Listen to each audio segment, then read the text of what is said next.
finishing the laws of the 3 weeks in Tisha B'Av. Now we'll move on to the laws of Rosh Chodesh. Number one, it's customary to announce when Rosh Chodesh is on the Shabbat before Rosh Chodesh. That Shabbat is called Shabbat Mevarchim, Shabbat that we bless. If Rosh Chodesh falls out on Shabbat, one announces Rosh Chodesh Shabbat before. This announcement is done after Haftarah, before Musaf. Number two, it is customary that the congregation stands when the announcement of Rosh Chodesh is being recited, in remembrance of what Bedin would stand when they announce Rosh Chodesh. Ashkenazim, they have a custom that the Hazan holds the Sefer Torah when he announces Rosh Chodesh, right? And what happens? That way, it's like he's saying something legit. He's using the testifying with the Torah that what I'm saying is true, right? So now it became a custom that people also hold the Sefer Torah because they see the Hazan holding Sefer Torah. And then you hold the guy who's holding the Sefer Torah. And you become the solar system. You know the solar system? The guy who's touching the guy who's touching the guy. But you should know this is coming from the Hazan has to hold it when he announces. Everybody else doesn't have to hold. But everyone's bracha, shefa, atzlacha. But okay. They actually have maybe a Jewish system when they say the witness, put your hand on the Bible. Yeah. Exactly. To say that he's saying the truth, right? To bolster what he's saying. Number three, the nusach of announcing Rosh Chodesh of Ashkenazim and Sfaradim is slightly different. It's customary to announce the Chodesh, the Tefillah Amisha Nisim. During the winter, one says Veliksham Beitam, and the summer you say with Lale Bracha. Number four, when Ashkenazim and some Sephardic congregations announce Rosh Chodesh, they specify the day of the week. Some actually have the custom to announce the hour and how many chalakim the molad will be. Molad is the second. We learned this in Masechet Rosh Hashanah during Nightcall. Molad is the second that the moon starts tilting on its axis, on its orbit, and starts reflecting a little bit of the sun. Usually, when the moon is full, so then it's dark completely. Once, right? What? 15. I'm sorry, new moon. I'm sorry, the new moon. New moon is usually dark, not full. New moon. So when you have the slightest sliver of light already starting to reflect again from the sun, from the moon, off the sun, right? The sun off the moon. So then that second is where it's called the moon is born, and it's called the molad, and that's really when Rosh Chodesh really is. And you had to go and testify that you saw the new moon, but they used to announce when the molad would be as well in the announcement of Rosh Chodesh. Now, before, when people actually have to see, I mean, they didn't know exact time. Right. Now we know all this kind of thing. Right. People, I saw it. Right. Correct. Exactly. Correct. Number five, the congregation should repeat the prayer to themselves after or along with the Hazan. So you shouldn't just listen, you should repeat. 6, one who's praying alone should recite the prayer announcing Rosh Chodesh to himself. 7, no announcement is made on the Shabbat before Rosh Hashanah. Some communities do not announce Rosh Chodesh Av. However, the general Sephardic custom is to announce Rosh Chodesh Av.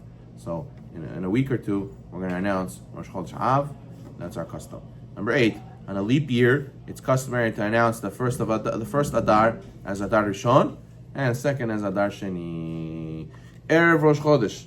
Erev Rosh Chodesh is a time of atonement for Bnei Israel. It's a time where in the Beit HaMikdash, special korbanot were given to atone for the sins of the previous month. Some people have a custom fasting every Erev Rosh Chodesh. One who does so has to accept the fast at the end of the Shmoneh Esrei of Minha, prior to the day of Erev Rosh Chodesh. Even one who does not fast on Erev Rosh Chodesh should still do teshuvah according to his best of his abilities. 10. One who learns or teaches Torah should not fast on Erev Rosh Chodesh, so that way it doesn't take away from his teaching or learning. Rather, what should you do? You should do Tanit Dibur. Instead of speaking mundane matters, speak only Divrei Torah that day. 11. If 10 men are fasting, you could take out the Sefer Torah and read Parashat Vayechal Moshe, in order to go and do the fast day prayer, right? Fast day reading. 12. Many people recite special supplications during Minha the day before Rosh Chodesh. They call it the service of Yom Kippur Katan. Yom Kippur Katan, where they say Slichot and they do Teshuvah on Erev Rosh Chodesh. There's no Yom Kippur Katan on Shabbat. Rather, you do it on Thursday. person's allowed to fast Erev Rosh Chodesh Tevet. You're not allowed to fast Erev Rosh Chodesh Tevet because it's Hanukkah. And then also you can't fast Erev Rosh Chodesh Iyar because you can't fast during the month of Nisan. People have the custom on Erev Rosh Chodesh to also do Hatarat Nedarim, Hatarat Kelalot, and also one who's not fasting on Erev Rosh Chodesh at least do Teshuvah. Some people have a custom going Erev Rosh Chodesh to the graves of Tzaddikim. Don't go on Rosh Chodesh. Why? Because the Zohar says that on Rosh Chodesh the spirit is not there, right? But Erev Rosh Chodesh is when a lot of people go to the Ohel, the oil, right? And we're there to pray, and they have the Tzaddikim should help his prayers to go to HaKadosh Baruch Hu. 18, Tahanun is not said Erev Rosh Chodesh. 19, Erev Rosh Chodesh is an auspicious time to give tzedakah. It is proper to immerse in the mikveh Erev Rosh Chodesh. 21, one may perform melacha on Rosh Chodesh. However, some women have a custom to refrain from performing extra work that they didn't usually do. When 2 days of Rosh Chodesh, some women have a custom of refraining from work both days. Pirkei de Belazar says that the Rosh Chodesh is a holiday for women because it was a reward for refusing to donate their jewelry to the golden calf. So therefore, like a holiday, you don't do melacha. So therefore, women have a custom not to do melacha. So really, a lot of ladies, they get together, they go out, or the husbands take out their wives on Rosh Chodesh, right? But now we have Rosh Chodesh gatherings even for men. Now, and the ladies say, I don't understand. Originally it was a holiday for women, now it became a holiday for men. Rosh Chodesh, nice, I like that. So what happens? 22.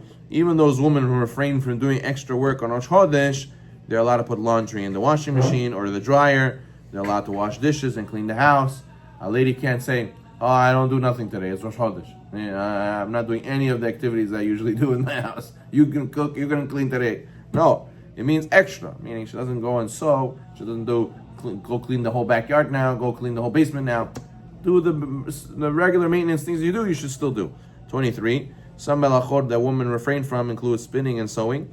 Some women even refrain from the melachot that are prohibited on Chol Moed. However, melachot that are needed for one's household, that are done without payment, may be performed Rosh Chodesh if they're necessary. 24, if a lady has a job that helps support her husband's income, and she has the custom to refrain from performing extra work on Rosh Chodesh, she's not required to take a day off from her work. Okay, we'll stop here. Amen.